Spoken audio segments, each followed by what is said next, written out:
नेपालको इतिहास धेरै पुरानो छ।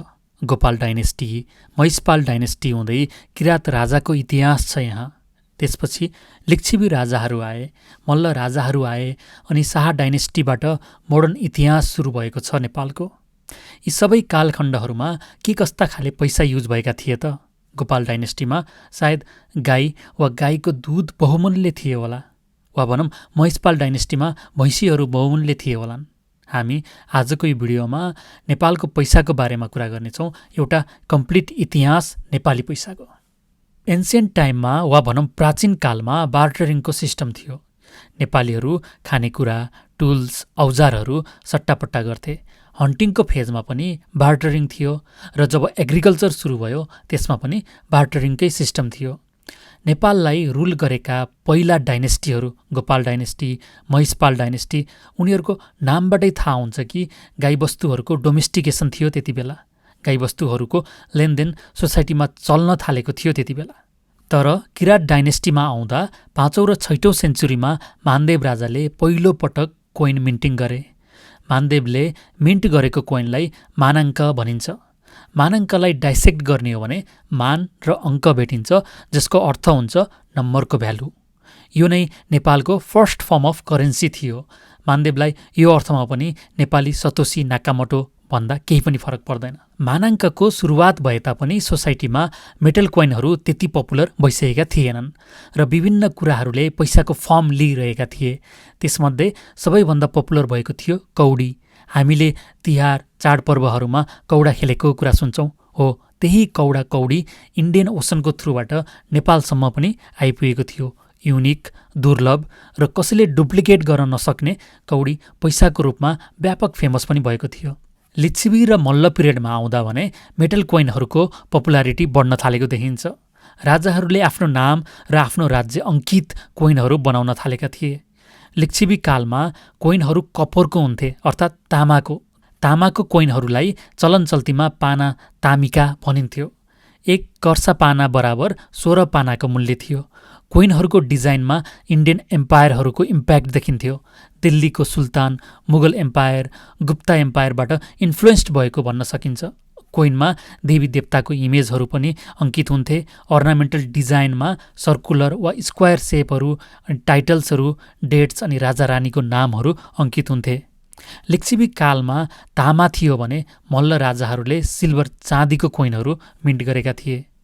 तर मल्लकालमा दुईवटा ठुला मोनिटरी सिस्टम नेपालमा स्टार्ट भएको देखिन्छ, टाका सिस्टम र मोहर सिस्टम। टाका सिस्टममा 10 ग्रामको चाँदी मिन्ट गरिन्थ्यो। यसको अन्य डिनोमिनेसनहरू पनि थिए, जस्तै 1/4 पनि थियो, यसको 1/32 पनि थियो र यो टाका दामको रूपमा पपुलर थियो। हामीले अहिले पनि कति ठाउँमा सुन्छौँ कि कति पर्यो, कति दाम पर्यो, यसको कति टाका पर्यो। यो टाका दाम शब्दहरू यसरी मल्ल पिरियडबाट आएको मान्न सकिन्छ। 1/8 टाका भनेको एक दाम थियो। टाका सिस्टमपछि एउटा ठुलो रिफर्मेसन नेपालको मोनिटरी सिस्टममा आएको देखिन्छ। महेन्द्र मल्ल राजाले महेन्द्र मल्ली सिस्टम ल्याए, जुन नेपालको मोहर सिस्टम भयो। नेपाली मोहरमा 5.4 ग्राम चाँदीको कोइन मिन्ट हुन्थ्यो, जबकि टाकाको सिस्टममा भने 10 ग्राम चाँदी हुन्थ्यो।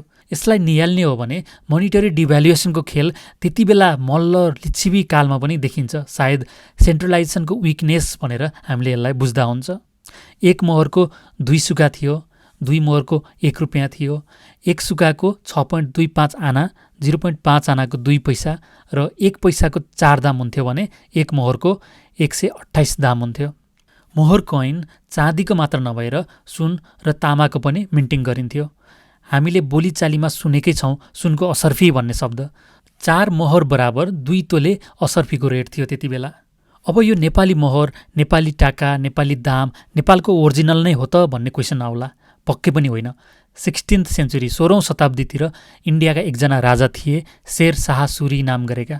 तिनै राजाले सुरु गरेका थिए मोहुरको सिस्टम। नेपालमा चाहिँ मोहर भनिन्थ्यो भने इन्डियामा मोहुर भनिन्थ्यो। मोहुर सिस्टममा 10.95 ग्राम गोल्ड कोइन मिन्टिङ गरिन्थ्यो। उनले नै कपर तामा कोइनको सिस्टमलाई दाम भनेका थिए र सिल्भर चाँदीको सिस्टमलाई रुपैयाँको नाम दिएका थिए।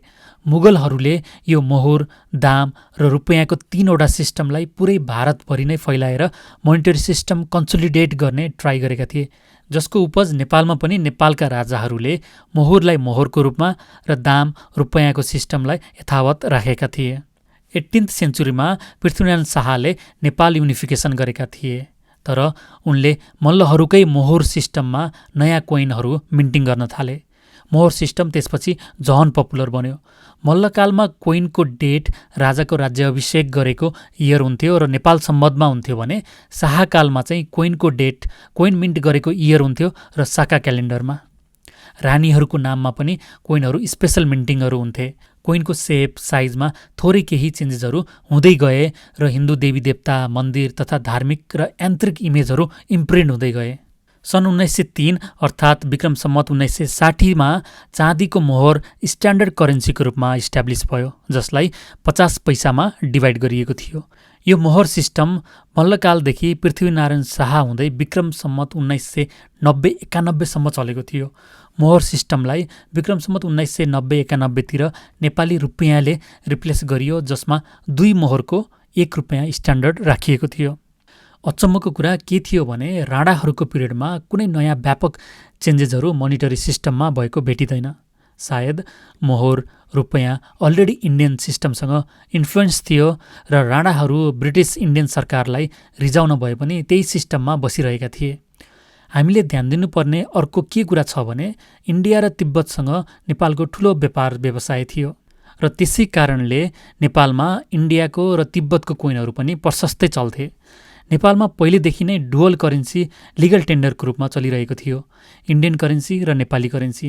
तर यी दुईटा करेन्सीको भ्यालु तलमाथि हुँदा इकोनोमीमा निकै ठुलो इम्प्याक्ट परिरहेको थियो। जस्तै सन् 1930 सम्म 1 बारुको 1.28 रुपैयाँ तोकिएको थियो, तर सेकेन्ड वर्ल्ड वारमा नेपाल भित्रिएको रेमिट्यान्सले 1 बारु बराबर 0.6 रुपैयाँसम्म पुगेको थियो।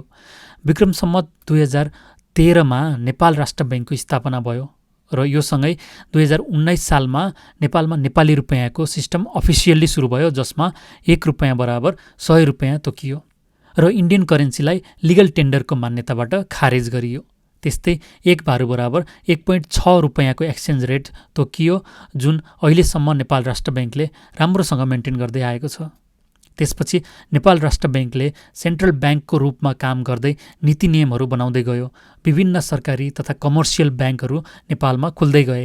यी सेवाको सुरुवातसँगै इन्टरनेटको अनलाइन ब्याङ्किङ र अनलाइन पेमेन्टलाई नेपाल राष्ट्र बैङ्कले 2009मा अनुमति पनि दियो। यसरी हाम्रो नेपाली मोनिटरी सिस्टम बार्टरिङबाट मानाङ्क हुँदै टाका, मोहर, सुकी, दाम, पैसा हुँदै यी सेवासम्म आइपुगेको छ। पहिलेका पैसामा त्यही मेटलको भ्यालु बराबर पैसाको पनि भ्यालु हुन्थ्यो, तर नेपाल राष्ट्र बैङ्कले आजभोलि छाप्ने पेपर पैसामा कुनै भ्यालु छैन। नेपाल सरकारले 1000 रुपैयाँको नोट छाप्न 17 रुपैयाँ जति खर्च गरेको हुन्छ। त्यो 1000 रुपैयाँको नोटको भ्यालु 1000 रुपैयाँ नै रहन हामीले सरकारलाई विश्वास गर्नुपर्छ। तर नेपाल सरकारले हाम्रो विश्वासमाथि थुप्रै प्रहारहरू गरेको छ। पटक पटक मनी प्रिन्टिङ गरेर इन्फ्लेसन गरेको छ। नेपालमा हरेक वर्ष 7देखि 8% इन्फ्लेसन हुन्छ। भन्नुको मतलब 33% महँगी बढेको हुन्छ। त्यसको एकमात्र कारण हो नेपाल सरकारको मनलाग्दी मनी प्रिन्टिङ।